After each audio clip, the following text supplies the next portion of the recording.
महोदय,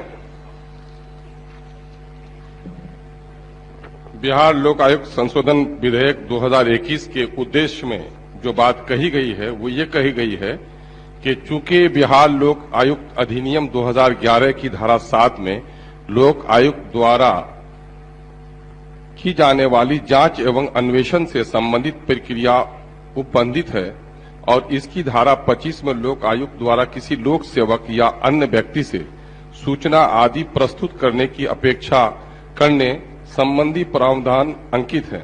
और चूंकि यह प्रकाश में आया है कि लोक आयुक्त संस्था के समक्ष परिवादकर्ताओं द्वारा झूठे मामले भी दर्ज किए जा रहे हैं, जिसके कारण इस प्रतिष्ठित संस्था का समय बर्बाद हो रहा है। और चूंकि उक्त अधिनियम में ऐसा कोई प्रावधान नहीं है कि लोक आयुक्त संस्था के समक्ष झूठे परिवाद दायर करने वाले शिकायतकर्ताओं को इस संस्था द्वारा उनके कृत्य के लिए सजा दी जा सके।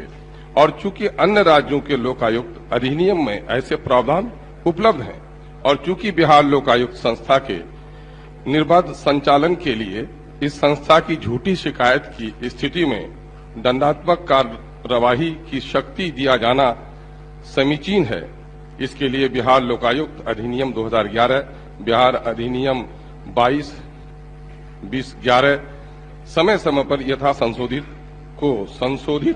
करना इसके उद्देश्य हैं, जिसे अधिनियम करना ही इस विधेयक का मूल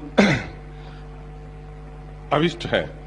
महोदय, हमें ये जानने की जरूरत है कि आखिर सरकार को इस बिल को लाकर कानून बनाने की जरूरत क्यों पड़ी।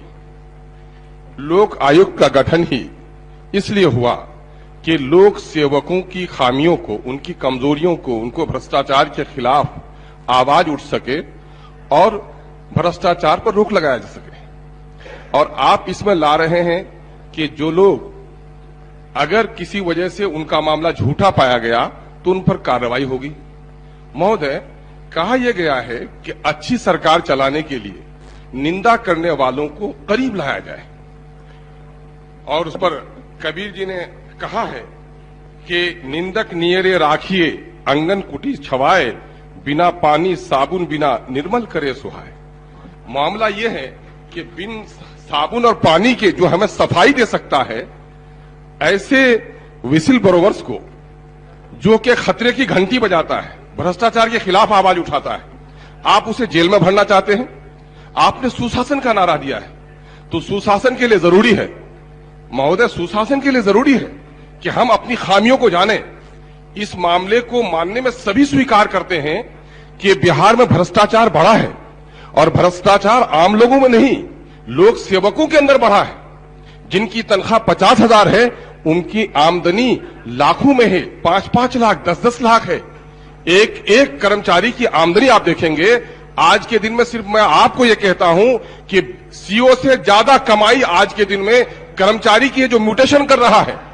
तो मामला यह है कि अगर कोई आदमी, एक तो आम आदमी जिसका शोषण, सर मैं दुख की बात, आम आदमी शोषण के खिलाफ आवाज नहीं उठा सकता है।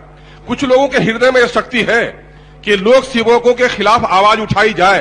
तो अब आप कानून ये ला रहे हैं, अगर किसी वजह से उनका परिवाद गलत साबित हुआ तो आप उनको जेल भेजना चाहते हैं। भाई, हमारा परिवाद गलत हो सकता है।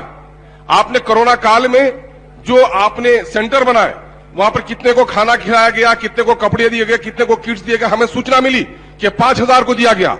हम मांग रहे हैं, सीओ के यहां से रिपोर्ट हमें दे नहीं रहा है और हमने परिवाद दाखिल कर दिया कि भ्रष्टाचार हुआ है। अब उसमें अगर 5,000 की जगह 3,000 साबित हुआ तो हमें जेल भेजेंगे आप। किसी ने एफिडेविट कर दिया, उसके एफिडेविट में गलती होगी तो जेल भेजेंगे आप। तो फिर आखिर आप जो चाहते हैं कि अच्छा सरकार चलाए, तो किस तरह से अच्छा सरकार चला सकते हैं। इसलिए मैं चाहता हूं कि सरकार आम सरकार नहीं है, सुशासन की सरकार है, न्याय के साथ विकास की सरकार है। और जो लोग आ रहे हैं इसको शिकायत करने के लिए, वो जनहित में है, तो जनहित में काम करने वाले लोगों को जेल भेजने की नहीं, बल्कि इसको कहीं से भी गलतियां हो सकती हैं, लेकिन उसका मतलब यह कि उसको जेल भेजा जाएगा। ऐसा मामला यह है कि हमारे आजादी पर, शोषण के खिलाफ आवाज उठाने पर कहीं न कहीं पाबंदी लगाने की कोशिश की जा रही है। इसलिए मैं समझता हूं कि ये चीजें इसमें शामिल नहीं होनी चाहिए। चलिए, माननीय सदस्य, असत्य बोलने वाले को साथ में रखना चाहिए। चलिए असत्य बोले और आलोचकों को साथ जनमत रखना चाहिए। जानने का प्रस्ताव